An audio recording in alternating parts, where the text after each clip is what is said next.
क्योंकि घर से जैसे बाहर निकलिएगा कोलकाता में तो सब बंगाली बोलने वाले लोग मिलेंगे। तो घर से बाहर निकलिए और सब इंग्लिश बोलने वाले लोग मिल जाए तो इंग्लिश आसान हो जाएगा। तो माहौल चाहिए बेटा, जो हम माहौल आपको देंगे, माहौल आपको मिलेगा संकल्प, ठीक है ना। आप लोगों को भी माहौल मिलेगा और कैसे माहौल क्रिएट करेंगे, इन्वायरमेंट क्रिएट करेंगे, इस पर लेक्चर मैं दे चुका हूं, क्लास दे चुका हूं, राइट। दूसरी चीज मैंने कहा कि बिन सिखाए हम गाली सीख जाते हैं। तो क्या स्पोकन सिखाएंगे तो आप नहीं सीखिएगा, ग्रामर सिखाएंगे तो नहीं सीखिएगा, बिल्कुल सीखिएगा। क्योंकि गाली देने के लिए, गाली सीखने के लिए ना कोई कॉलेज चलता है, ना कोई यूनिवर्सिटी चलता है, ना कोई स्कूल चलता है, ना कोई कोचिंग चलता है, ना ही कोई ट्यूशन चलता है, और नहीं हमारे माता पिता गाली सिखाते हैं, नहीं हमारे टीचर्स गाली सिखाते हैं। फिर भी कोई भी दुनिया में एक ऐसा इंसान बता दे जो गाली देना नहीं जानता है। कहाँ से सीखा? तो पड़ोसी में हो रहा था तो हम सीख गए, और हमारे यहाँ हो रहा था तो पड़ोसी सीख गया। क्या बबलू जी, सही ना? आप कहाँ से सीखे? तो आपके पड़ोसी में हो रहा था, आप सीख गए, और आपके घर हो रहा था तो पड़ोसी सीख गया। गुड मॉर्निंग दोस्तों, ये हमारे जो है बबलू भाई जो है काफ़ी जो है क्लोज मेरे मित्र हैं, और हम लोग एक साथ जो है गांधी मेमोरियल हाई स्कूल बढ़िया में पढ़े हुए हैं 1996 में जी, है ना। हाँ। तो एक बार मेरे स्टूडेंट्स को हाई बोल दिए, कुछ बोलना चाहेंगे? अरे बहुत दिनों बाद मेरे दोस्त संजीव से मुलाकात हुई और ये कहाँ से कहाँ पहुँच गया, और मुझे कानों कान कुछ खबर भी नहीं है। तो मुझे भाई की तरक्की देख के बहुत खुशी हुई। सो गाइज, आज जो है बबलू भाई का एक लड़का है, मैं उसे बुलाना चाहूँगा। आ जाओ बेटा, क्या नाम है आपका? संकल्प कुमार। संकल्प। चलिए आप मेरे स्टूडेंट को पहले हाय बोल दीजिए। देखिए आपका नाम है संकल्प, और एक अंग्रेजी तो छोड़िए दीजिए, अगर अंग्रेजी समझ में नहीं आती है, हिंदी में जो है एक डायलॉग है कि ठान लो तो जीत और मान लो तो हार, और ठान लो उसी को कहते हैं संकल्प।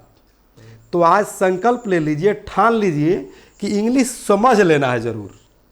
रेडी? तो बोलिए इधर। चलिए, इस चीज़ को आप जाकर कल देखिएगा, कल आपको ये चीज़ देखने को मिल जाएगा कि आप हाय बोल रहे हैं, बाय बोल रहे हैं अपने दोस्तों को। Okay, thank you, take you seat. चलिए, हाँ आप भी बैठिए, आज हम बच्चों को कुछ बताएं। चलिए बेटा, सबसे पहले जो हम लोग जानेंगे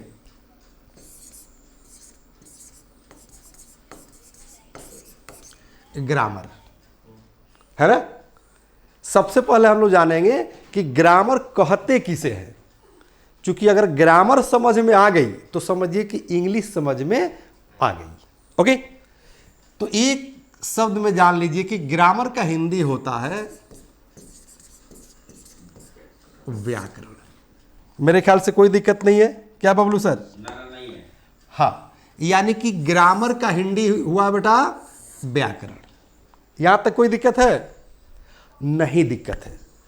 तो आपको इंग्लिश समझ में नहीं आती, हिंदी तो समझ में आती है ना? आती है ना। तो आइए जो है सबसे पहले हम हिंदी पर चर्चा कर लेते हैं, ठीक है। अगर हम सवाल करें कि व्याकरण किसे कहते हैं तो क्या जवाब दीजिएगा?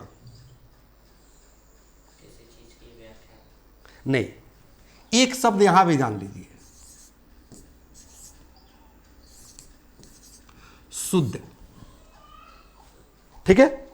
और इंग्लिश में भी एक ही वर्ड जान लीजिए, शुद्ध का इंग्लिश होता है करेक्ट। समझ में रही है? यानी कि आपने क्या सीखा? व्याकरण में एक शब्द मैंने बताया शुद्ध, और शुद्ध का इंग्लिश होता है करेक्ट। यहां तक कोई दिक्कत नहीं है? नहीं दिक्कत है ना। चलिए, अब किसी भी भाषा में जाइएगा तो आपको शुद्ध बोलना होगा। माने किसी भी भाषा में अगर पढ़ना चाहते हैं, किसी भी भाषा को सीखना चाहते हैं तो उसको शुद्ध बोलना होगा, शुद्ध पढ़ना होगा, शुद्ध लिखना होगा और शुद्ध समझना होगा। 4 चीज करना होगा। कितने काम करने होंगे? 4। तो आइए ना यहां पर हम लोग देख लेते हैं। यानी कि पहला में क्या करना है? शुद्ध बोलना, सही है ना। उसके बाद जो है शुद्ध पढ़ना, उसके बाद शुद्ध लिखना और शुद्ध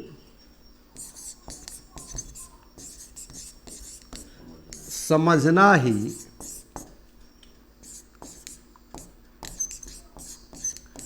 व्याकरण कहलाता है।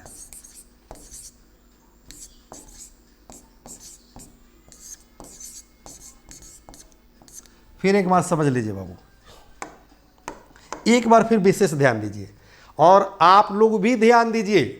अगर शिक्षक है, माता पिता है, स्कूल संचालक है, स्कूल के प्रिंसिपल है, चेयरमैन है, तो आपको भी ध्यान देने की आवश्यकता है कि बच्चों को कैसे गाइड करेंगे कि शुद्ध बोलना, शुद्ध पढ़ना, शुद्ध लिखना और शुद्ध समझना हिंदी में आ जाए, उसके बाद जो है इंग्लिश में आ जाए। सबको मैं पार्ट वाइज जो है समझाऊंगा, ठीक है ना संकल्प। तो पहला मैंने आपसे सवाल किया था कि किसी भी भाषा को आप सीखना चाहते हैं, है ना, तो किसी भी भाषा को अगर भाषा पर अगर ध्यान दिया जाए तो पूरी दुनिया में लगभग 200 देश है। ध्यान देते जाइए, कितने देश है? पूरी दुनिया में लगभग 200 देश है और 200 देशों में लगभग 6000 भाषाएं बोली जाती है। कितनी भाषाएं बोली जाती है? लगभग 6000, करेक्ट नहीं, लगभग 6000, कुछ इधर उधर हो सकता है। और लगभग 200 देश है तो एक दो गो देश इधर उधर हो सकता है, मैं लगभग में बता रहा हूं, जीके नहीं पढ़ा रहा हूं, राइट। अब 6000 भाषा में इंग्लिश जो है सबसे रिच लैंग्वेज माना जाता है, इंटरनेशनल लैंग्वेज है। क्यों? क्योंकि ये पूरी दुनिया में बोली जाती है।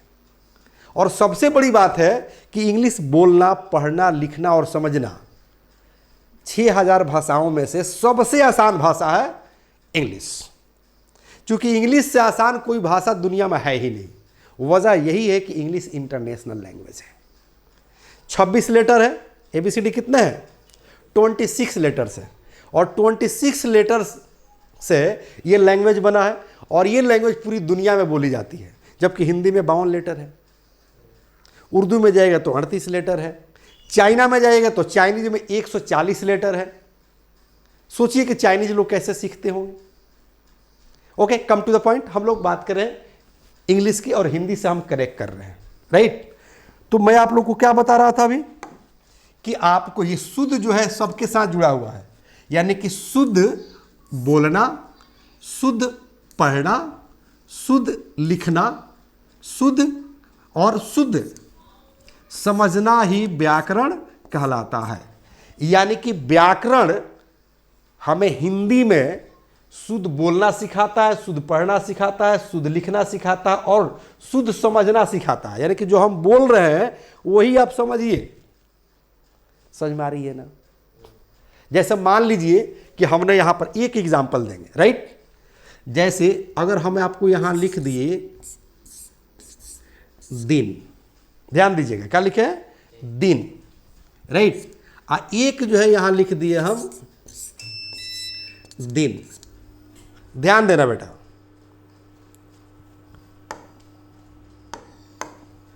ये भी दिन, ये भी दिन। पढ़ने के लिए तो दोनों को दिन पढ़ रहे हैं, राइट। इस दिन का मतलब क्या होता है? इस दिन मतलब डे। क्या होता है बेटा? डे। और इस दिन मतलब, याद रखिएगा, ये दिन जो है धर्म के लिए यूज होता है। किसके लिए यूज होता है? हाँ, धर्म के लिए होता है। उर्दू फारसी में जाइएगा तो इस दिन मतलब होता है धर्म, राइट। क्या हुआ? धर्म। एक और वर्ड देखिएगा, लोग कहते हैं कि दिन दुखिया, तो दिन दुखिया, तो वहां पर ये वाला दिन लिखेंगे, दिन दुखिया। तो ये सारे चीज आपको समझना है, राइट। अब हम बात करते हैं किसकी? इंग्लिश की। चूंकि आपका सवाल था कि हमें इंग्लिश नहीं समझ में आती है, तो पहले हिंदी समझ में आ गई। तो जिस तरह से आपको हिंदी समझ में आ गई उसी तरह से इंग्लिश भी आपको समझ में आएगी। करना क्या है तो ध्यान दीजिएगा। आप बताइए, शुद्ध का अंग्रेजी हमने लिखा है था क्या चीज?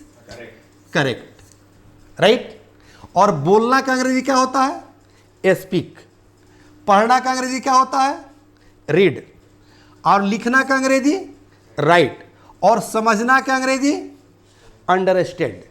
इतना तो जानते हैं ना, कोई दिक्कत? चलिए अब यहां पर जो है ग्रामर का डेफिनेशन जान लीजिए कि करेक्ट, और उसके बाद बोलना का अंग्रेजी लिख लीजिए correct,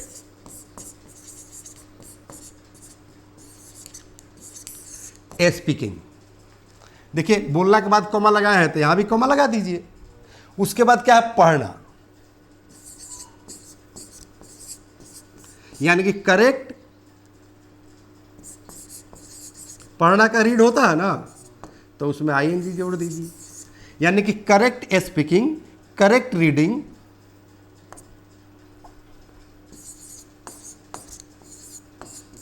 correct writing.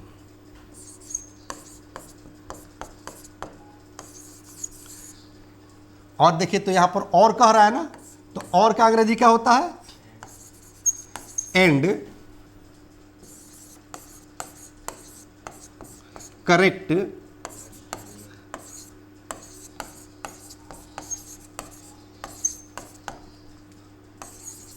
Understanding is called grammar. अब इसको समझिए। करेक्ट माने आप क्या जानते हैं? शुद्ध। स्पीकिंग माने बोलना, मतलब शुद्ध बोलना। करेक्ट रीडिंग यानी कि शुद्ध पढ़ना। करेक्ट राइटिंग यानी कि शुद्ध लिखना। एंड यानी कि और। करेक्ट अंडरस्टैंडिंग और करेक्ट समझना यानी कि शुद्ध समझना। Correct is called, is called माने कहलाता है। इज कॉल्ड मतलब कहलाता है। क्या कहलाता है? ग्रामर। समझ में आ रही है मेरी बात? अब आसान है या डिफिकल्ट ये बताइए? आसान है ना? तो ग्रामर का पार्ट तो समझ में आया, ग्रामर क्या है। अब आइए ग्रामर का फर्स्ट चैप्टर के बारे में हम चर्चा करेंगे, राइट? बढ़े आगे? यहां तक समझ में आ गया ना? अब कोई पूछता है कि व्हाट इज ग्रामर, ठीक है? कोई पूछे कि व्हाट इज ग्रामर, तो क्या जवाब देंगे? Correct speaking, correct reading, correct writing and correct understanding is called grammar. समझ में आ गई? कोई दिक्कत? थोड़ा सा इस पर एग्जाम्पल देना चाहेंगे, जैसे इधर हिंदी में दे रहे थे ना, उस तरह से इंग्लिश में भी आप थोड़ा सा देख लीजिए, राइट? पेज चेंज कर दिया मैंने। कैसे तो ध्यान दीजिएगा। जैसे शुद्ध बोलना, शुद्ध बोलना, इस पर ध्यान दीजिए। बबलू जी आप भी ध्यान दीजिएगा। शुद्ध बोलना, जैसे ध्यान दो बेटा, ध्यान दीजिएगा क्या लिखे हुए हैं, ठीक है? चले बताइए क्या लिखे हुए हैं। इसको क्या पढ़ेंगे आप? क्या पढ़ेंगे इसको? ऐसे पढ़ेंगे यार। और इसको क्या पढ़ेंगे? आर। बबलू जी ध्यान दीजिएगा ताकि हम बच्चे को गाइड कर सकें। इसको पढ़ेंगे आर और इसको पढ़ेंगे आर, तो अंतर कैसे पता चलेगा? बोलिए।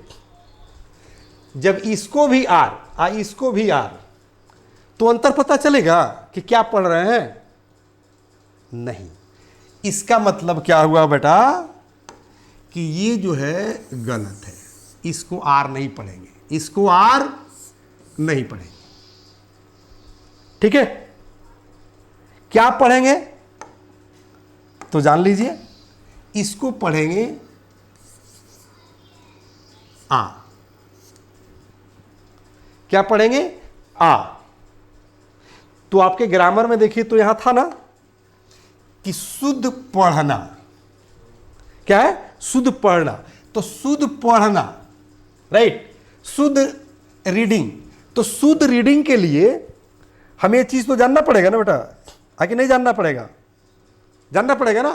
तो याद रखना, इसको पढ़ते हैं आ और इसको पढ़ते हैं आर। दिक्कत कोई दिक्कत नहीं। अब देखो ये कैसे स्पष्ट होगा, बबलू जी आप भी ध्यान दीजिए। जैसे देखिएगा एक सेंटेंस जो है बेटा लोग धड़ल्ले बोलता है, किसी से मिलता है तो कहता है कि हाउ आर यू। सेंटेंस यही होता है ना, सेंटेंस यही होता है बबलू जी कि हाउ आर यू। अब देखो जो इंग्लिश नहीं जानता है उसको क्या पढ़ता है, इसको क्या पढ़ता है, जो नहीं जानता है वो इसको पढ़ता है आर, जो कि बिल्कुल गलत है। जो जानता है वो इसको पढ़ता है आ। देखिएगा जब भी एक अंग्रेज बात करता है या एक पढ़े लिखे वेल एजुकेटेड बात करते हैं तो बोलते हैं कि हाउ आर यू, तो सामने वाला जवाब देता है गुड एंड यू, या good and what about you. बहुत सारे जवाब देने के तरीके हैं जो हम पिछले क्लासेज में पढ़ा चुके हैं। अगर आपका क्लास मिस कर गया हो तो प्लीज क्लास कर लीजिए, वहां से आप भी क्लास कर लीजिए। ओके चलिए, तो ये अब तो आपको पता चल गया क्या चीज, कि इसको क्या पढ़ेंगे, आ पढ़ेंगे, आर नहीं पढ़ेंगे। दिक्कत, चलिए एक दो और वर्ड हम देखेंगे पढ़ने के लिए, पढ़ने के सेंस में। जैसे फॉर एग्जाम्पल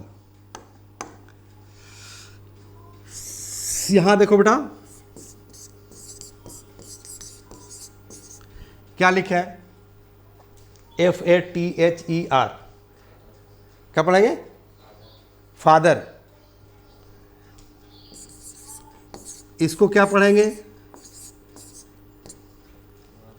मदर। और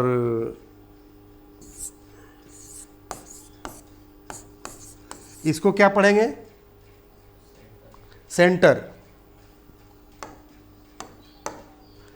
गाइस आप लोग भी ध्यान दीजिएगा, यही बच्चों की सबसे बड़ी कमजोरी होती है, ठीक है ना बेटा। इसको फादर नहीं पढ़ते हैं, इसको फादर नहीं पढ़ते हैं। जैसे आप बोल रहे हैं कि इसको पढ़ेंगे क्या चीज, फा,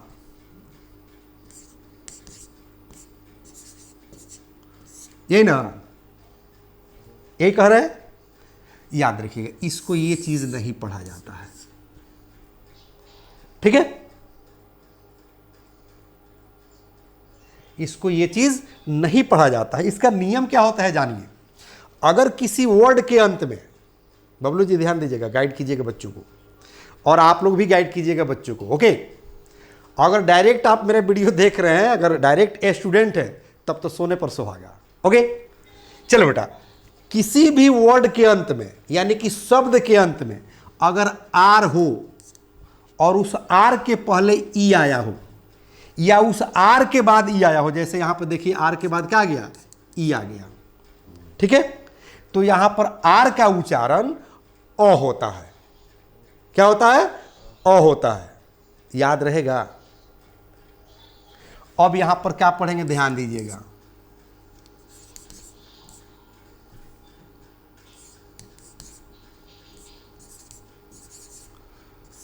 फादर, क्या पढ़ेंगे, फादर। क्या पढ़ेंगे, फादर। गौर कीजिए यहां पर, अब ये हो गया फादर, यानी कि यहां पर यहां र का उच्चारण क्या हो जाएगा, अ। तो हो गया father, mother, centre, sister, brother. समझ मारी है, क्रिकेटर, प्लेयर, ठीक है ना। ये हिंदी में अगर दिक्कत हो रहा है आपको कैच करने में, तो सबसे सिंपल सा तरीका याद रखना है कि यहां पर अ का उच्चारण क्या हो जाएगा, आर का उच्चारण क्या हो जाएगा,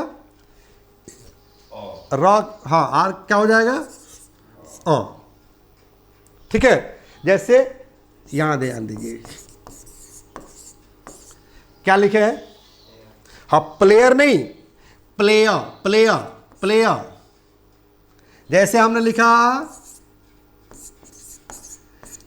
सिस्टर, तो सिस्टर नहीं, सिस्टर।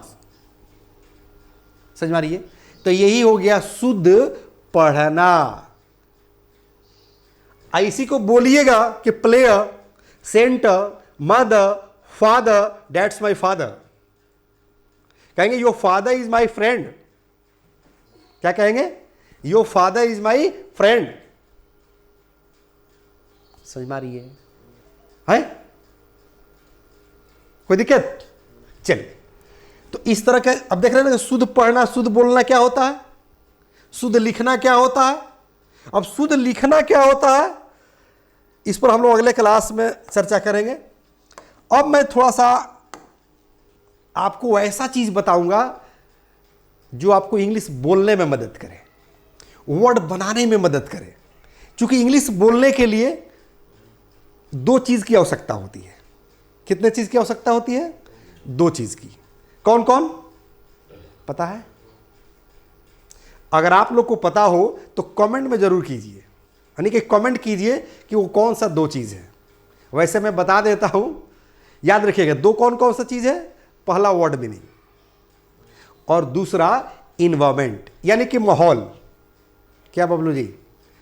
माहौल मिल जाता है तो इंसान गाली सीख जाता है, तो इंग्लिश बोलना क्यों नहीं सीखेंगे? अगर बबलू जी आप चले जाइए कुछ दिनों के लिए कोलकाता, 2-3 महीना रहिएगा तो बंगाली बोलना शुरू कर देंगे कि अपने नाम किया से, कोथा जाबे, बिये होएगा से, ससुरबाड़ी कोथा से, अपनी बहू नाम किया से। मैडम देख रही है ना? हाँ, तो अपनी बहू नाम किया से बहू नाम किया से, नहीं, ठीक है ना? समझ में नहीं उठा? अपनी ससुरबाड़ी कोथा से, ठीक है ना? सोरिए जा कोथा थाक बे, अपनी बाड़ी कोथा से।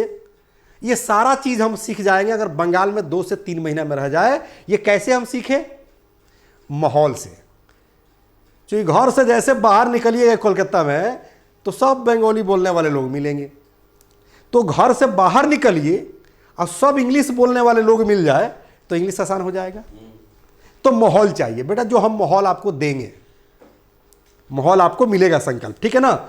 आप लोगों को भी माहौल मिलेगा। और कैसे माहौल क्रिएट करेंगे, इन्वायरमेंट क्रिएट करेंगे, इस पर लेक्चर मैं दे चुका हूं, क्लास दे चुका हूं, राइट? दूसरी चीज मैंने कहा कि बिन सिखाए हम गाली सीख जाते हैं। तो क्या स्पोकन सिखाएंगे तो आप नहीं सीखिएगा, ग्रामर सिखाएंगे तो नहीं सीखिएगा, बिल्कुल सीखिएगा। क्योंकि गाली देने के लिए, गाली सीखने के लिए ना कोई कॉलेज चलता है, ना कोई यूनिवर्सिटी चलता है, ना कोई स्कूल चलता है, ना कोई कोचिंग चलता है, ना ही कोई ट्यूशन चलता है, और नहीं हमारे माता पिता गाली सिखाते हैं, नहीं हमारे टीचर्स गाली सिखाते हैं। फिर भी कोई भी दुनिया में एक ऐसा इंसान बता दे जो गाली देना नहीं जानता है। कहाँ से सीखा? तो पड़ोसी में हो रहा था तो हम सीख गए, और हमारे यहाँ हो रहा था तो पड़ोसी सीख गया। क्या बबलू जी, सही ना? आप कहाँ से सीखे? तो आपके पड़ोसी में हो रहा था, आप सीख गए, और आपके घर हो रहा था तो पड़ोसी सीख गया, राइट ना? तो ये है environment. This is the power of environment that learns you how to abuse. ये माहौल का पावर है कि माहौल आपको गाली सिखा देता है, ठीक है ना? तो इन्वायरमेंट कैसे क्रिएट करते हैं ये हम लेक्चर दे चुके हैं, फिर आपको मैं बता दूंगा दूसरे दिन, राइट? दूसरा जो पॉइंट है वो है वर्ड मीनिंग। क्योंकि इंग्लिश सीखने वालों के सामने, इंग्लिश बोलने वालों के सामने चट्टान बनकर खड़ा रहता है वर्ड मीनिंग। समझ में आ रही है? तो आइए, जो वर्ड मीनिंग पर मैं चर्चा कर रहा हूं और आपको यकीन दिला रहा हूं, विश्वास दिलवा रहा हूं, और आप लोग को भी विश्वास दिलवा रहा हूं कि अगर आप हमको 1 मिनट दे दीजिए टाइम, तो 1 मिनट में कम से कम 2000 वर्ड मीनिंग याद करा देंगे। विश्वास हो रहा है? अगर 5 मिनट टाइम दे दीजिए तो 5 मिनट में कम से कम 5 से 10,000 वर्ड मीनिंग आपको याद करा देंगे। अगर 20 मिनट हमको टाइम दे दीजिए तो 20 मिनट में कम से कम 20,000 वर्ड मीनिंग याद करा देंगे। ये मेरा वादा है। अभी मैं प्रैक्टिकल करके दिखाऊंगा, आप लोग हमसे जुड़े रहिए, ओके? चलो बेटा, तो आइए हम लोग देखते हैं। चलो बेटा ध्यान दो, रिलेशन का वर्ड समझते हो बेटा? रिलेशन का वर्ड, तो कोई रिलेशन का वर्ड हो उसमें अंत में एल वाई जोड़ दो। क्या जोड़ दो, एल वाई। तो यहां पर एल वाई जब जोड़ दोगे ना तो उसका हिंदी निकलेगा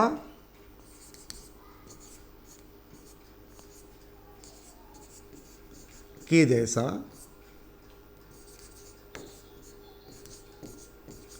के तरह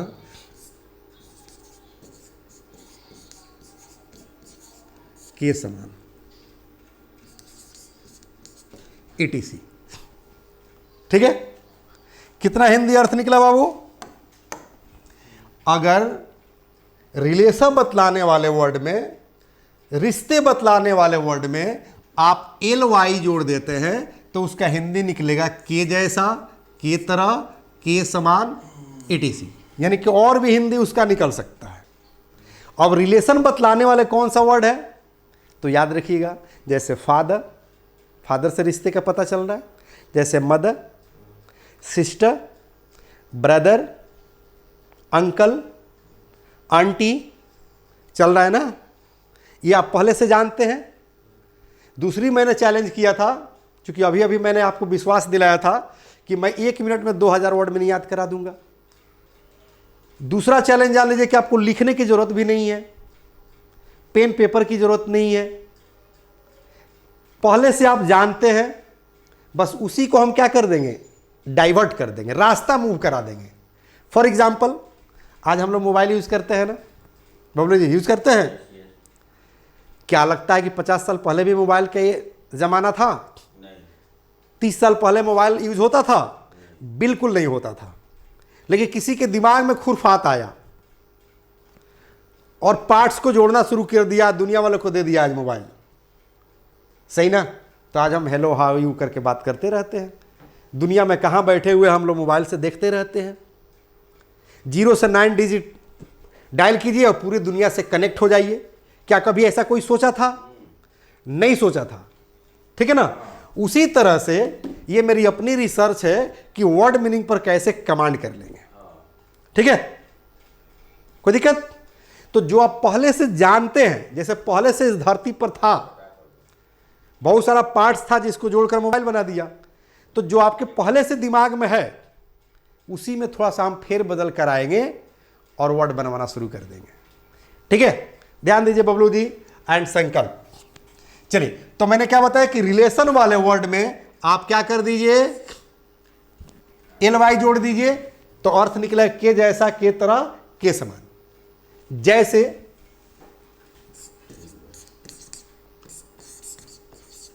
फादर रिश्ते का वर्ड है, अब इसमें जोड़ दीजिए एल वाई, इन कह रहा था एल वाई। और फादरली मतलब पिता के जैसा, पिता के तरह, पिता के समान। हम सेंटेंस भी बनाएंगे, घबराना नहीं है। इंग्लिश बोलना सिखा रहे हैं ना, इंग्लिश आसान है, मैं ये विश्वास दिला रहा हूं ना, प्रैक्टिकल करके दिखा रहा हूं ना संकल्प, राइट? और बबलू जी ये मेरी अपनी रिसर्च है कि बच्चे को इजीली कैसे इंग्लिश समझाएंगे। ध्यान दीजिएगा, फादर आप पहले से जानते हैं, फादरली मतलब पिता की तरह। अब याद रखिए कि यहां पर लिख दिए क्या चीज, मदर। तो मदरली मतलब माता के तरह। अब यहां पर हम कह दे कि ब्रदरली, ब्रदरली, ब्रदरली मतलब भाई की तरह। सिस्टरली, सिस्टरली बहन की तरह। अब ये तो बनते जाएगा ना, हजारों की संख्या में बनेगा, राइट? वाइफली भी होता है बेटा, ये भी तो रिश्ते का वर्ड है ना।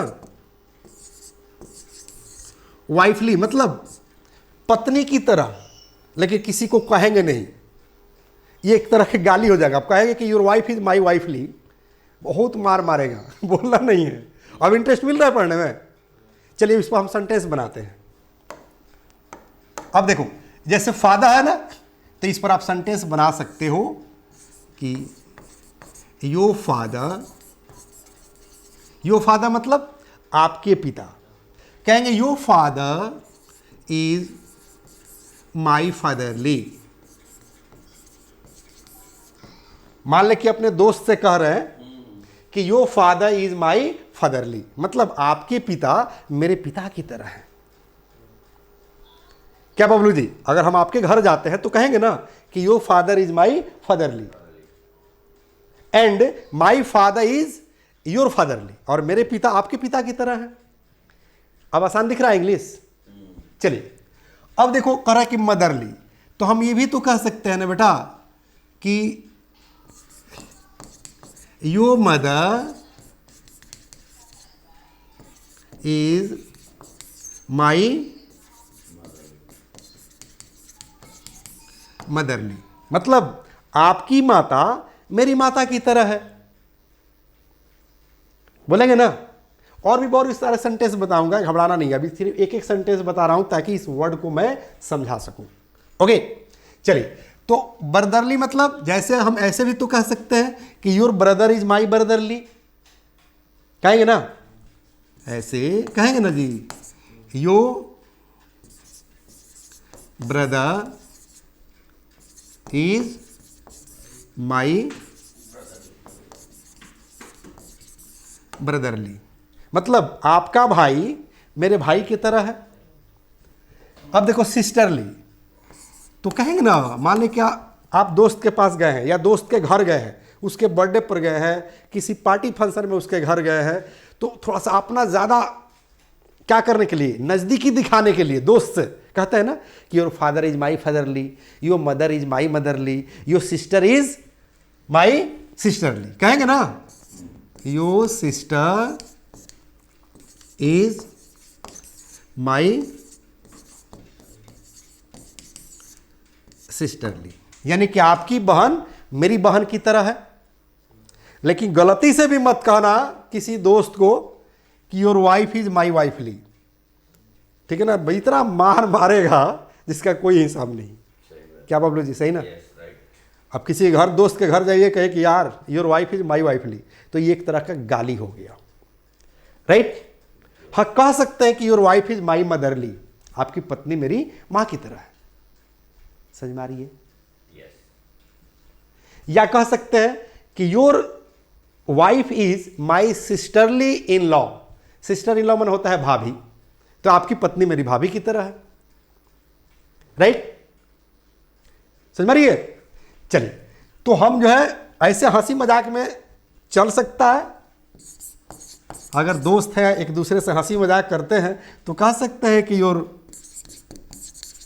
वाइफ इज माई वाइफली,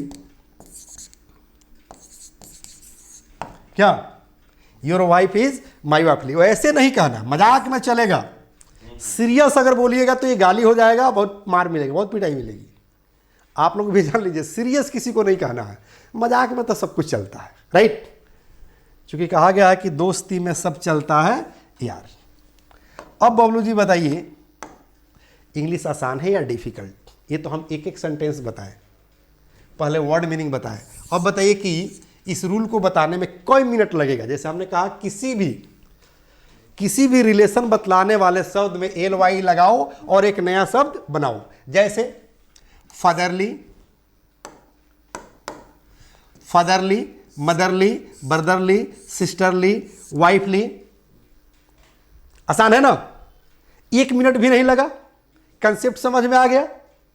तो ये पहला रूल था वर्ड बनाने के लिए। आइए सेंटेंस जो देखिए, your father is my fatherly, your mother is my motherly. अब इस पर जो अपने मन से दूसरा सेंटेंस बनाओ, जैसे ही इज माई फादरली। बहुत लोग ऐसे होंगे जो बोलते होंगे कि Nitish is my fatherly, mister Nitish who is the CM of Bihar is my fatherly, is my brotherly, is my sonly. अगर कोई बूढ़ी औरत होगी तो बोलती होगी ना कि the CM of Bihar mister Nitish Kumar is my sonly, यानी कि बिहार के मुख्यमंत्री नीतीश कुमार मेरे कैसे हैं? बेटे की तरह है। तेजस्वी इज माई सनली, तेजस्वी मेरे बेटे की तरह है। Mister Modi is my fatherly. या कोई बूढ़ी औरत होगी, देखते हैं ना आशीर्वाद देते हुए बहुत सारे पिक्चर्स आते हैं, हम लोग को देखते हैं फेसबुक पर, इंस्टाग्राम पर, यानी कि सोशल मीडिया पर। तो बूढ़ी औरत जो है मोदी जी को आशीर्वाद दे रही होती है, तो वो औरत उनकी मां तो है नहीं, वो कह सकती है ना कि mister Modi who is the prime minister of India is my sonly, मेरे बेटे की तरह है। अब बताओ कि इसका यूज स्पोकन में होने लगा या नहीं? होने लगा। अब हम कहेंगे कि Bablu ji, your son is my sonly, your daughter is my daughterly. हाँ, आपकी बेटी मेरी बेटी की तरह है। Your mother is my motherly, या कहेंगे ही इज माई सनली। नाम रखकर भी कह सकते हैं, जैसे आपका नाम है संकल्प, तो कहेंगे संकल्प इज माई सनली, संकल्प मेरे बेटे की तरह है। अगर किसी लड़की का संस्कृति नाम है तो कहेंगे संस्कृति इज माई डाउटरली। समझ रही है? अब इसका यूज हो रहा है या नहीं हो रहा है? तो एक बात बताओ बेटा, ये पहला जो है क्या था? पहला रूल था। आओ जो है दूसरा रूल भी हम देखते हैं। तैयार है ना पढ़ने के लिए? चलिए बबलू जी, हाँ जी, थोड़ा सा ध्यान दीजिए। हाँ,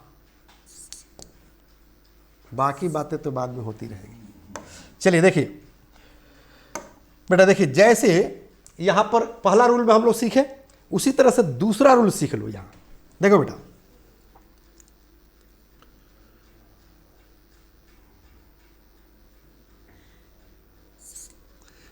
वर्ब का चौथा फॉर्म आप प्लस मशीन। कंसेप्ट समझ लेना है बेटा, ताकि जो है किसी तरह का कोई दिक्कत ना हो। ये दूसरा रूल नंबर है। बबलू जी आप भी ध्यान दीजिएगा। V4 का मतलब क्या होता है पहले बताओ। V4 माने वर्ब का चौथा फॉर्म। तो वर्ब के चौथा फॉर्म में क्या होता है मालूम है? वर्ब में ing लगाते हैं। जैसे राइट से राइटिंग, रीड से रीडिंग, गो से गोइंग, ईट से ईटिंग, एब्यूज से एब्यूजिंग, बीट से बीटिंग। यानी कि वर्ब में जब हम ing लगाते हैं उसी को कहते हैं V4। अब मशीन, यहां एक वर्ड हमने यूज किया, ध्यान देना बेटा। मशीन मतलब, मशीन माने मशीन, राइट। मशीन इसलिए चूंकि इंसान के तुलना में मशीन ज्यादा काम करता है। चूंकि इंसान थक सकता है, मशीन नहीं थकता है। सही है गलत? गाड़ी में पेट्रोल डाल दीजिए, इंजन सही हो तो आप दिल्ली तक एक बार कार चालक करके लेकर जा सकते हैं ना। एक बार कार स्टार्ट कर दीजिए और दिल्ली चले जाइए, मुंबई चले जाइए, नहीं बंद कीजिए, आराम से चलाते रहिए। उसमें डीजल पेट्रोल रहना चाहिए, मोबिल रहना चाहिए, सही ना? वो थकेगा। ये पंखा जो है चलते रहता है 24 आवर्स, थकता है? नहीं थकता है। लेकिन आपको और हमको वर्क दे दिया जाए तो एक समय आएगा, 1 घंटा 2 घंटा 4 घंटा 5 घंटा, कि हम थक जाएंगे, रुक जाएंगे। इसलिए यहां वर्ड यूज हुआ है मशीन। समझ में आ रही है? अब इसका मतलब हुआ न थकने वाला काम, न थकने वाला काम। वर्ड बनाएंगे, कंसेप्ट क्लियर हो जाएगा। तो आइए वर्ड देखते हैं बेटा, है ना? रेडी? चलिए, जैसे आप बताओ बेटा, रीड माने क्या होता है? समझ लो, रीड जो है वर्ब हो गया, इसमें ing लगा दो, रीडिंग। ठीक है? और यहां पर लिख दो रीडिंग मशीन। अब देखो बेटा, रीडिंग मशीन का मतलब क्या होता है? पढ़ने वाला मशीन, राइट। अब इसको इंसान पर अप्लाई कर दो। जैसे कहेंगे यू आर रीडिंग मशीन, मतलब आप पढ़ने वाले मशीन है। मतलब इतना पढ़ते हैं, इतना पढ़ते हैं कि आप थकते नहीं हैं, क्योंकि आपके नाम के सामने क्या लग गया है? मशीन। जैसे संकल्प इज रीडिंग मशीन। समझ में रही है? जैसे मेरा नाम है संजीव, ठीक है ना? आइए एक वर्ब ले लो बेटा, समझ में आ जाएगा। जैसे टीच, टीच मतलब पढ़ाना, और इसमें ing जोड़ दो, जो रूल आपका कह रहा है, ठीक है ना? और उसके बाद इसमें जोड़ दो बेटा क्या चीज? मशीन, मतलब टीचिंग मशीन। अब इंसान के साथ इसको जोड़ दो। किसके साथ जोड़ दो? इंसान के साथ, कि टीचिंग मशीन। जैसे I am teaching machine, Sanjeev sir is a teaching machine, माने संजीव सर टीचिंग मशीन है। मतलब पढ़ाते रहते हैं, थकते नहीं हैं। जैसे मशीन नहीं थकता है, जो आपको हम समझा रहे थे, उसी तरह से संजीव सर थकते नहीं हैं। आप समझ रहे हैं? जैसे कहेंगे mister Bablu is working machine, मतलब बबलू जी है वर्किंग मशीन है, मतलब काम करते रहते हैं, करते रहते हैं, करते रहते हैं, थकते नहीं हैं। समझ में आ रही है? अब कहा जाए कि mister Modi is working machine. Modi क्या है? तो वर्किंग मशीन है। वर्क माने काम करना, तो वर्किंग कर दीजिए, वर्ब का चौथा फॉर्म कर दीजिए, तो mister Modi is working machine, मतलब मोदी जी काम करने वाला मशीन है। जिस तरह से मशीन नहीं थकता है, उसी तरह से मोदी जी नहीं थकते हैं। समझ में आ रही है? अब कहेंगे ना कि my mother is working machine, my father is working machine, mister Modi is working machine. अगर कोई लड़का हो दिनों रात गाली देता रहता हो, अब क्या कहेंगे बताओ? इसका अनुसार जोड़ दो। Very good, good, very good, Bablu ji ताली हो जाती है। बहुत, क्या गजब दिमाग चला।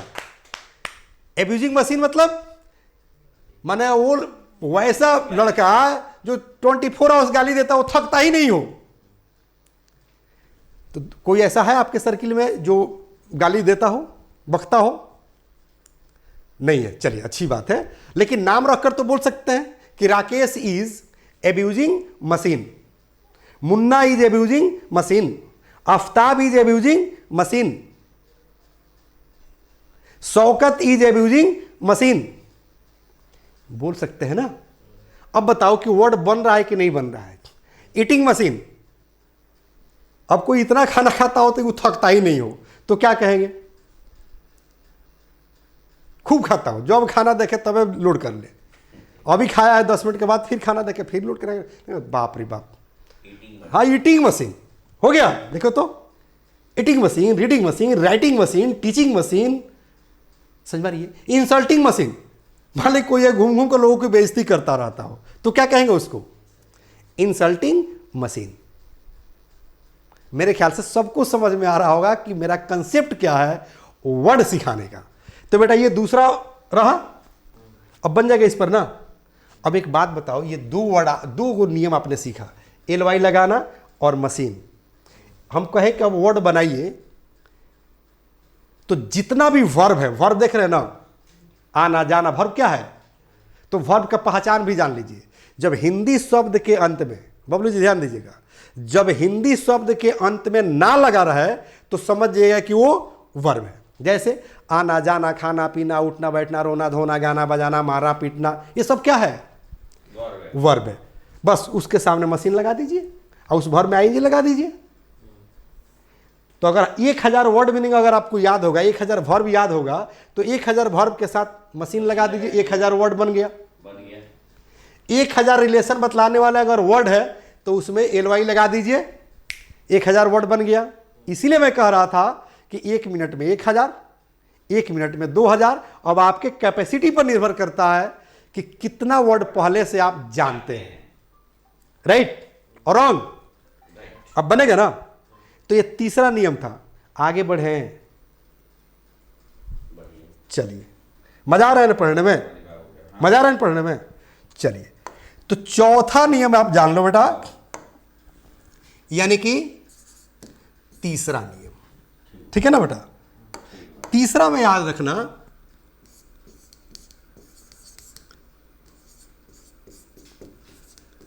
एडजेक्टिव।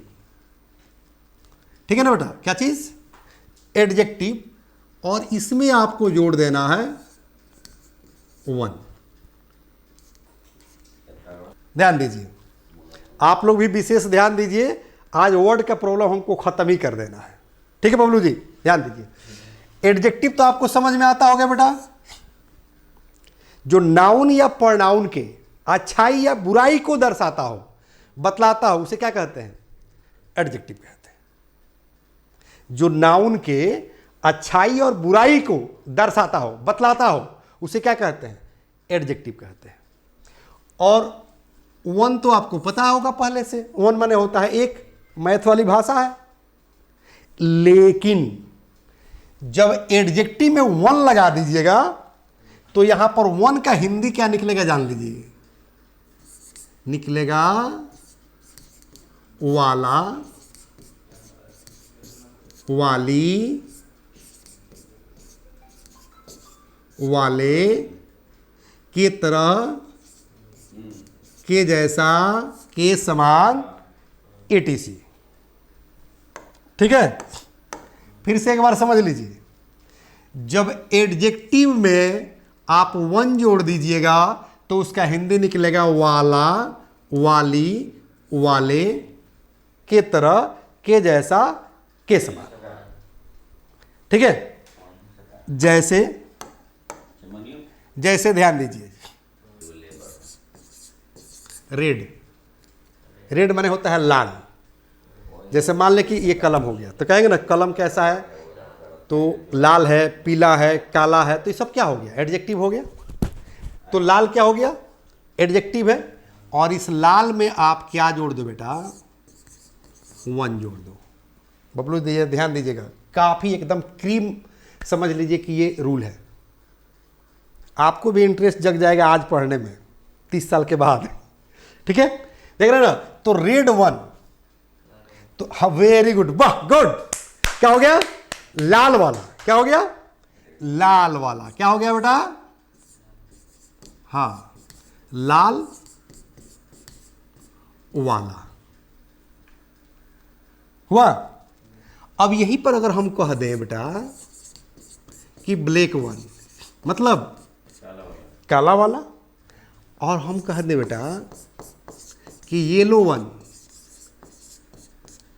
येलो वन माने पीला वाला, और यही हम कह दे बेटा कि व्हाइट वन मतलब सफेद वाला, उजला वाला, ग्रीन वन, समझ में रही है ना। जैसे अब थोड़ा सा दूसरे क्षेत्र में चलते हैं बेटा, बिग वन बड़ा वाला, स्मॉल वन, स्मॉल वन मतलब छोटा वाला, स्ट्रॉन्ग वन भी हो जाएगा ना। हाँ बिल्कुल बिल्कुल।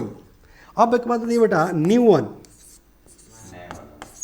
वेरी गुड, ओल्ड वन पुराना वाला, पुअर वन गरीब वाला, रिच वन अमीर वाला। अब बेटा हम इसी को कह दे कि फैट वन, अरे वाह, मोटा वाला या मोटी वाली।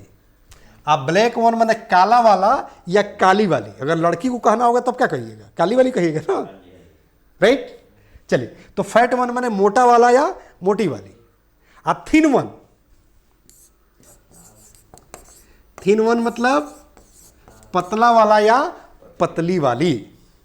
फ्रंट वन सामने वाला, बैक वन पीछे वाला। अब बिसाइड वन बगल वाला या बगल वाली। अप वन ऊपर वाला, डाउन वन यानी कि किसी भी एडजेक्टिव में वन लगाओ और एक नया वर्ड बनाओ, राइट।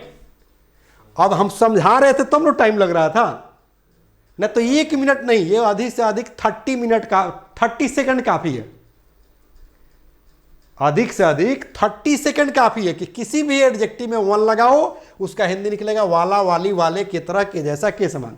जैसे रेड वन लाल वाला, ब्लैक वन काला वाला या काली वाली, येलो वन। एडजेक्टिव का फॉर्म फिर समझाइए जरा, शुरू हो।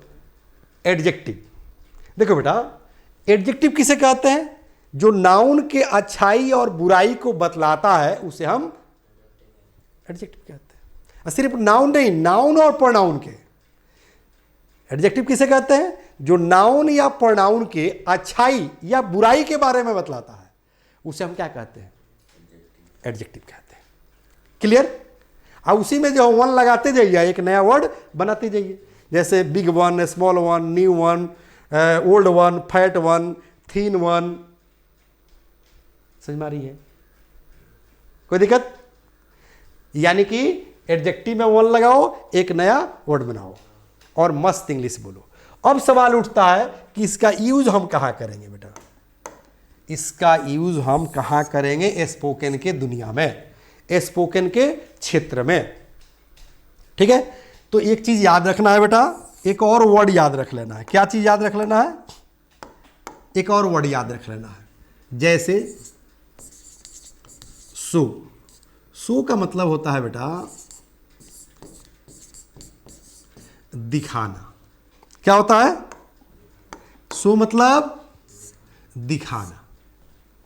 जैसे किसी दुकान पर जाते हैं, किसी मॉल में जाते हैं, तो कहते हैं ना कि हमको थोड़ा सा लाल वाला दिखाइए, हमको थोड़ा सा बड़ा वाला दिखाइए, या अंकल थोड़ा सा वो पीछे वाला दिखाइए। तो पीछे वाला माने बैक वन बनेगा ना। अब तो दिक्कत नहीं है। तो कहते हैं नहीं अंकल थोड़ा सा बैक वाला दिखाइए। या मॉल में जाते हैं तो लड़कियां सब जो है आज का सेल्स पर्सन का काम कर रही हैं, है कि नहीं? जहाँ जाइए मॉल वगैरह में, हमको लगता है कि 90% लड़कियां ही रह रही हैं, ठीक है ना? तो उससे कहना हो कि बड़ा वाला दिखाइए, छोटा वाला दिखाइए, लाल वाला दिखाइए, तो इजी वे में बिना किसी हेजिटेशन का हम इन वर्ड का यूज करेंगे और बोलेंगे। क्या बोलेंगे तो ध्यान दीजिए। पहले कैसे बोलेंगे ये जानिए, ठीक है ना? कहेंगे प्लीज, क्योंकि हमको अच्छी इंग्लिश बोलनी है। कैसी इंग्लिश बोलनी है? अच्छी इंग्लिश बोलनी है। तो कहेंगे प्लीज शो मी, मतलब कृपया मुझे दिखाइए, या मेहरबानी करके मुझे दिखाइए। अब क्या दिखाइए? अब इसमें से कोई भी वर्ड जोड़ सकते हैं इशारा करते हुए कि please show me that one. क्या कहेंगे? That one. अब थोड़ा सा और कंसेप्ट समझ लीजिए बेटा। अब यहां डैट कह दिए और वन कह दिए, मतलब वह वाला। दिस वन मने यह वाला। लिख देखा यहां पर है बबलू जी? लिख दे। देखो बेटा, दिस वन मतलब यह वाला, और डैट वन, डैट वन मतलब वह वाला। अब थोड़ा सा कंफ्यूजन आ रहा होगा आपको कि सर दिस और डैट तो प्रोनाउन है, आप एडजेक्टिव बता रहे हैं कि एडजेक्टिव के साथ जो है वन लगा दीजिए, है ना? तो यहां पर दिस और डैट क्या है? वो तो प्रोनाउन है। तो याद रखना है बेटा, दिस डैट दीज और दोस के तुरंत सटे हुए अगर वर्ब आ जाता है तो दिस डैट दीज और दोस प्रोनाउन का काम करता है। और यदि दिस डैट दीज और दोस के तुरंत सटे हुए अगर नाउन आ जाता है तो दिस डैट दीज और दोज एडजेक्टिव का काम करता है। कंसेप्ट समझ में आ रही है? या लिखना पड़ेगा? चलिए लिख कर समझा देते हैं बेटा, क्योंकि ग्रामर भी आप सीख रहे हैं ना। देखो बेटा, दिस वा और दिस इज। जैसे कहेंगे दिस बॉ इज गुड, सेंटेंस में देख लीजिए। दिस इज गुड बॉ। कंसेप्ट समझ लो बाबू। देखो दिस के बाद यहां पर बॉ आ गया है, यानी कि नाउन आ गया है। तो यहां पर दिस जो है क्या है? एडजेक्टिव है। याद रखना क्या है बेटा? एडजेक्टिव। यहां पर दिस क्या हो गया? एडजेक्टिव हो गया, क्योंकि दिस के बाद क्या आ गया? नाउन आ गया। लेकिन यहां दिस के बाद इज आ रहा है, ठीक है? ये वर्ब आ रहा है। तो यहां पर दिस क्या है? याद रखना, यहां पर दिस जो है प्रोनाउन है। क्या है बेटा? ये कंसेप्ट समझ में आ रही है कि नहीं आ रही है? मैं आपको ये बता रहा हूं कि दिस के तुरंत सटे हुए अगर नाउन आ जाए, जैसे यहां पर बॉय आ गया, तो बॉय क्या है? नाउन है। तो यहां पर दिस जो है एडजेक्टिव का काम करता है। और यहां पर जो है दिस के बाद अगर वर्ब आ गया तो यहां पर दिस जो है प्रोनाउन का काम करता है। यही मैं समझा रहा हूं। तो डैट भी तो आ सकता है ना दिस के जगह पर, कि डैट बॉय इज गुड, या that is a good boy. अब इसका क्या हिंदी अर्थ निकलता है इसको छोड़िए, ये तो एकदम सिंपल सा सेंटेंस है कि दिस बॉय इज गुड, माने यह लड़का अच्छा है। This is a good boy, यह एक अच्छा लड़का है। कान इधर से पकड़ो या इधर से पकड़ो, बात एक ही है। तो दोनों का कहने का तरीका अलग है, अर्थ तो सेम ही निकल रहा है। ठीक है, हमको सिर्फ ये समझाना था कि दिस जो है एडजेक्टिव भी है और प्रोनाउन भी है, कैसे। ठीक है, तो याद रखना है दिस, डैट, दीज और दोज, क्योंकि दिस का पुल्लल दीज होता है और डैट का पुल्लल दोज होता है। ये दो वर्ड जो आप देख रहे हो, तो दिस का पुल्लल दीज और डैट का पुल्लल दोज। ठीक है ना, तो दिस, डैट, दीज और दोज के तुरंत सटे हुए अगर वर्ब आ जाए तो क्या हो जाता है, प्रोनाउन का काम करता है। और यदि नाउन आ जाए तो एडजेक्टिव का काम करता है, जो मैंने यहां पर लिखा है। अब इसको हम मिटा दें बेटा, कंसेप्ट समझ में आ गया? राइट, कंसेप्ट समझ में आ गया ना। अब हम लोग इसमें आगे बढ़े कि अब तो समझ में आ गया कि दिस वन डैट वन भी होगा, कि दिस वन यह वाला, डैट वन वह वाला, रेड वन लाल वाला, बिग वन बड़ा वाला, स्मॉल वन छोटा वाला। अब उसको सेंटेंस में कन्वर्ट कर देना है कि कहाँ कहाँ इसका यूज करेंगे, कैसे यूज करेंगे। राइट, तो कहेंगे please show me that one. तो अंकल अंकल के uncle uncle uncle show me that one. अरे uncle show me big one big one. अरे uncle back one please please, back one back one. तो uncle ji समझ जाएंगे भाई तुम मांग क्या रहे हो। अब ला के बड़ा वाला ला कर रख देंगे। तब पूछोगे कि uncle how much. How much मतलब होता है कितने रुपए का। तो कितने रुपए का कहोगे तो नहीं समझेगा, हो सकता है कि सामने वाला ना समझे। ऐसे कहोगे कि हाउ मच तो समझ जाएंगे। क्यों? क्योंकि ये बड़ी लैंग्वेज है और ये सारी दुनिया समझती है। इंसान तो छोड़ दीजिए, आजकल जानवर भी समझने लगे हैं। ठीक है, क्योंकि इंग्लिश बोलते समय सिर्फ और सिर्फ जुबान से नहीं बोलते हैं, बल्कि शरीर के हर अंग से बात करते हैं। राइट, यानी कि every part of the body they talk in their own language. शरीर का हर अंग अपने भाषा में बात करता है। कैसे? तो थोड़ा सा हम ध्यान देना मैंने खींचना चाहेंगे। ठीक है ना, जिसको बॉडी लैंग्वेज कहते हैं।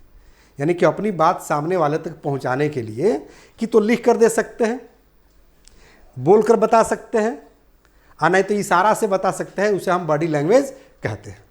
जैसे मान लो जिस समाज में हम लोग रहते हैं, हिंदुस्तान में जो है बीबीसी समझते हैं ना। बीबीसी मतलब बुद्धिवर्धक चूर्ण। ये बिहार का बहुत बड़ा जो है क्या टॉनिक है ना। अब एक बात बताओ, है हम क्या कह रहे हैं, क्या मांग रहे हैं, क्या मांग रहे हैं? समझ गया लड़का। ठीक है ना। है मतलब हम खैनी की बात कर रहे हैं, टोबैको की बात कर रहे हैं। ठीक है, अगर कोई कहे आज दीजिएगा, इसको हटा दीजिए, आज दीजिएगा, तो समझ में आ रही है? नहीं समझ में आ रही है। आज दीजिएगा, आज हो जाएगा, तो सामने वो पैसा की बात कर रहा है। ठीक है, आज बहुत मिलेगा, नहीं समझ में आ रहा, लेकिन आज बहुत मिलेगा, क्या चीज? चाटा, पिटाई। तो ये सब क्या है बेटा? Body language. जैसे देखिएगा प्लेटफॉर्म पर जाइएगा तो देखिएगा जो है लाल झंडा जो है जब तक डोलते रहेगा जो है ट्रेन रुकी रहेगी। हरा झंडा जो है, लोग इसे बोलचाल में भी कहता है, सर हरा झंडा कब दिखा रहे हैं, मतलब कब ओके कर रहे हैं। सही ना। आप कार से जाओगे तो देखिए जहाँ पर गोलंबर होता है, रेड लाइट होता है, वहाँ रेड जल रहा है तो कार जो है रोक दिया जाता है। कोई कहा रोकने के लिए नहीं, लेकिन रेड लाइट कह रहा है कि रुक जाइए, और जब हरा जलने लगता है तो आगे बढ़ जाते हैं। मतलब हरा कह रहा है कि बढ़िए और रेड कह रहा है रुकिए। समझ में आ रही है? सबसे बेस्ट एग्जाम्पल देख लो, कोई अगर लड़की 30 साल की हो और सिंदूर नहीं लगाई हो तो अनमैरिड है। अगर 10 साल की लड़की हो, अगर यहाँ सिंदूर लगा ली है तो क्या समझ जाते हो? मैरिड है। मुंह से तो नहीं बताई कि हम शादीशुदा हैं, कैसे पता चला? तो सिंदूर लगाई है जो बात बता दिया कि शादीशुदा है। तो जो भी मैं एग्जाम्पल दे रहा हूं, this all our body language. कोई दिक्कत? शरारत की भाषा में अगर इसको हम समझाने चाहें तो आप क्लास करते होंगे तो देखिएगा लड़का सब किसी को जीभ चिढ़ा देता है, आज चुपचाप हो जाएगा, अब मार हो जाएगी तो सर पूछेंगे किस में दोष है, तो सर हम कुछ नहीं किए थे, हम तो यहाँ बैठे, वो वहाँ है, वहाँ से आकर मारा है हमको। आप किए थे कि नहीं किए थे? क्या किए थे? जीभ चिढ़ाए थे। तो जीभ चिढ़ाए थे ना, मैंने शरीर का अंग तो बोल दिया था, बात कर लिया था, उसको गुस्सा आ गया, वहाँ से दौड़ कर आकर पिटाई कर दिया। समझ मारिए? कोई आपको ऐसा जूता निकाले चाहे चप्पल निकाले, ऐसे किसी को इशारा कर दे और फिर जूता चप्पल नीचे रखकर चुपचाप शरीफ की तरफ बैठ जाए, राइट? अब मारपीट हो जाए, क्योंकि हम तो कुछ नहीं किए हैं, हम तो यहीं पर बैठे हैं उस समय से। अब जरा सोचिए कि वो किया है कि नहीं किया है? किया है ना। इसी को कहते हैं बॉडी लैंग्वेज। ठीक है बेटा, चलिए तो हम बात करते हैं please show me that one. इसका यूज हम बता रहे थे, please show me that one, right? हम जो है ऐसे भी तो बोल सकते हैं बेटा, जैसे मान लीजिए कि आपका नाम हो गया संकल्प, किसी का नाम है मनोज, किसी का नाम है सीता, किसी का गीता। तो हम गीता से कह रहे हैं कि गीता गो, मतलब गीता जाओ, एंड कॉल, जाओ और बुलाओ। कॉल माने होता है बुलाना, ठीक है? The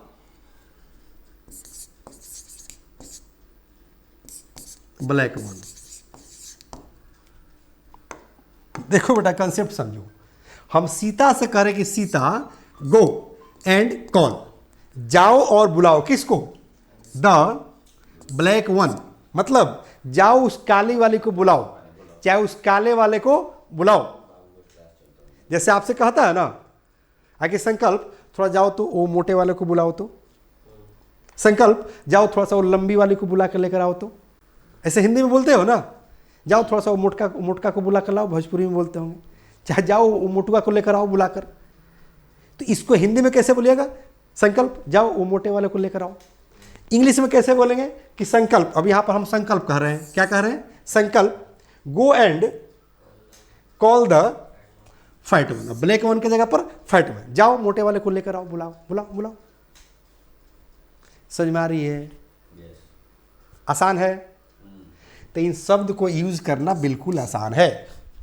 I want, want want माने चाहिए, क्या होता है बेटा? समझो, वांट माने चाहिए, और नीड माने भी चाहिए होता है बेटा, नीड माने भी चाहिए। अगर आप बोल रहे हो अब क्या चीज, नीड या वांट लगाकर, क्योंकि वांट किसी चीज को टेम्पोररी चाहते हैं तो वांट कहते हैं। I want a glass of water, I want money. अगर नहीं भी पानी मिलता है, न भी पैसा मिलता है तो काम चल जाएगा, लेकिन जहां नीड लगा दोगे ना, एकदम अर्जेंट दिखाता है कि आई नीड वाटर, मतलब मुझे अगर पानी नहीं मिलेगा तो मैं मर जाऊंगा। I need money, I need treatment, मुझे इलाज चाहिए नहीं तो मैं मर जाऊंगा। समझ में आ रही है ना? तो नीड जो है एकदम अर्जेंट दिखाता है। समझ में आ रही है? अब अगर कहते हो कि आई वांट व्हाइट वन, उजला वाला मुझे चाहिए ना, कहते हैं कि देखो बड़ा वाला हमको चाहिए, तो I want big one, I need big one, मुझे बड़ा वाला चाहिए। आई नीड न्यू वन, मुझे नया ना, कहते हैं लड़का सब देखिएगा कहता हो घर पर ना वो नया वाला हमको चाहिए, तो कहेंगे ना कि आई वांट न्यू वन या I need new one, I need big one, बड़ा वाला हमको चाहिए, I need a small one, मुझे छोटा वाला चाहिए। तो इस तरह से ये सारे वर्ड का जो है आप यूज करना शुरू कर दोगे। अब जरा सोचो कि मैं आपको 3 वर्ड यानी कि 3 जो है ट्रिक मैंने बताया कि एडजेक्टिव में वन लगाओ, उसके बाद रिलेशन वाले वर्ड में एलवाई लगाओ, उसके बाद एक और बताए थे ना वर्ब का चौथा फॉर्म आप प्लस मशीन लगाओ। ठीक है ना?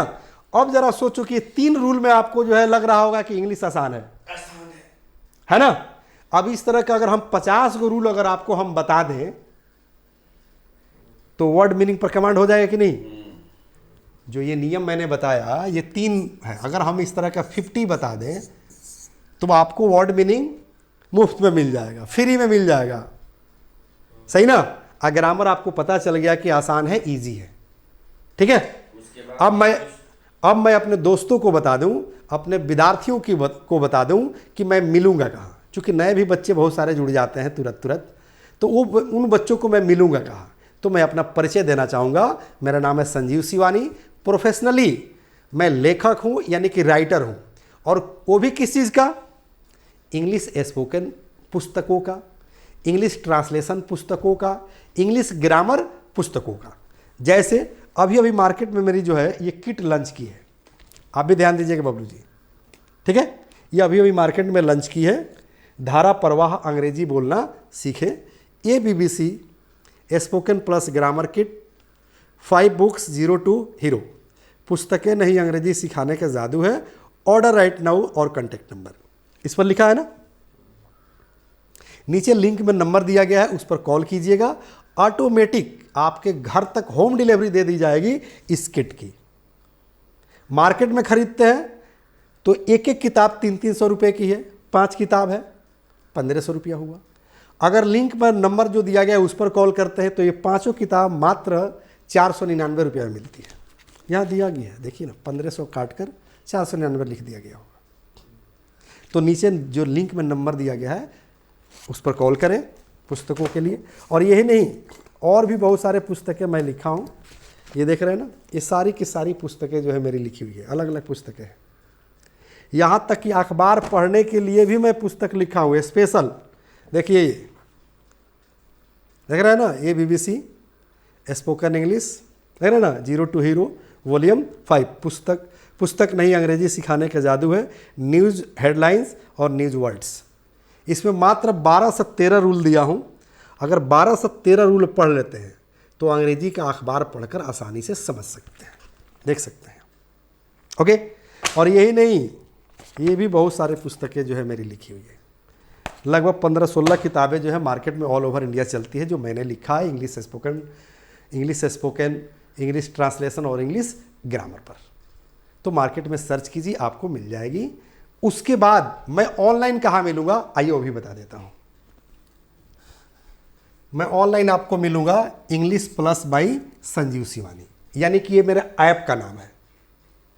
प्ले स्टोर पर जाना है, डाउनलोड कर लेना है। यही मेरा यूट्यूब चैनल का भी नाम है, यूट्यूब पर जाइए और English plus by Sanjeev Shivani को सब्सक्राइब कर लीजिए, ठीक है। दूसरी चीज़ याद रखना है, अगर मेरे ऐप पर आप आ जाते हैं, मैं आप लोगों से भी बोल रहा हूँ, अगर मेरे ऐप पर आ जाते हैं तो आपको एक कोर्स मिलेगा जिसका नाम है फैमिली पैक इंग्लिश सीखें। इस कोर्स का नाम फैमिली पैक क्यों पड़ा है ये जान लीजिए, क्योंकि आपके फैमिली में जितनी तरह के इंग्लिश की आवश्यकता है, हर तरह का इंग्लिश इस प्लेटफॉर्म पर मिलेगा, English plus by Sanjeev Shivani पर, सिर्फ और सिर्फ लिटरेचर छोड़कर। इसलिए कोर्स का नाम है फैमिली पैक इंग्लिश सीखें। ये आपको ऐप पर भी मिलेगा और प्लस यूट्यूब पर भी मिलेगा, सारे कोर्सेज मिलेंगे, सेम मिलेंगे, यूट्यूब पर भी मिलेंगे, ऐप पर भी मिलेंगे। ऐप पर अगर आते हैं तो आपको एक चीज़ एक्स्ट्रा मिलेगा, वो है किट। जो ये किट मैं आप लोग को दिखा रहा था ना, ये किट 5 किताब वाली किट, ये आपको ई बुक के रूप में बिल्कुल फ्री में मिलेगा। कहाँ पर बेटा, ऐप पर। तो आप जाइए प्ले स्टोर पर और वहाँ से डाउनलोड कर लीजिए। किसको डाउनलोड कीजिए, English plus by Sanjeev Shivani को, राइट। कोई दिक्कत, एनी प्रॉब्लम? अगर कोई दिक्कत नहीं है तो आप लोगों से भी मैं अब विदा लेना चाहूँगा, क्योंकि मेरी घड़ी इशारा कर रही है और मुझे बाहर निकलना है। Thank you, have a nice day, bye bye. The first step towards achieving your dreams is having the right coach. Get the best education with English Plus by Sanjeev Sivani and make your spoken English dreams come true. Download the app now.